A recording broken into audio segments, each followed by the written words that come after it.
It is another night of protests against the election of Donald Trump across the country. This is a fairly peaceful scene tonight in Portland. Last night in Portland, the situation got violent.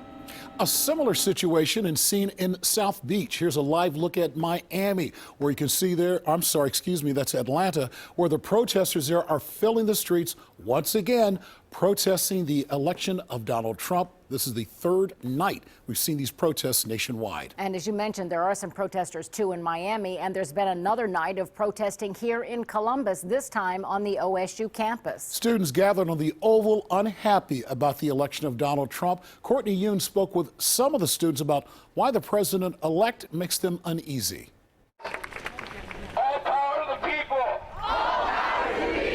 Really upset because I don't think a lot of people are listening to each other on both sides. Student Alex DiLorenzo came here to protest, but also to listen. I think it's really hard right now because there are so many emotions and there's so much at stake. She says in order to have her views respected, she needs to respect views differing from her own. It's kind of just like having that conversation, having that dialogue, learning from each other.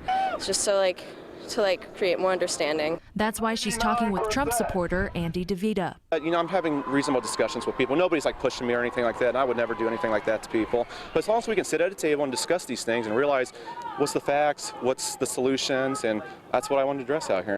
DeVita says he's here to encourage other college-age Trump supporters to not be afraid of sharing their conservative views. This country needs to stop looking at people as race, as orientation. We need to come together as a nation and realize that we're all Americans. Wake up! Wake up! Wake up! Wake up! Then protesters began to march, stopping on 12th Avenue and High Street,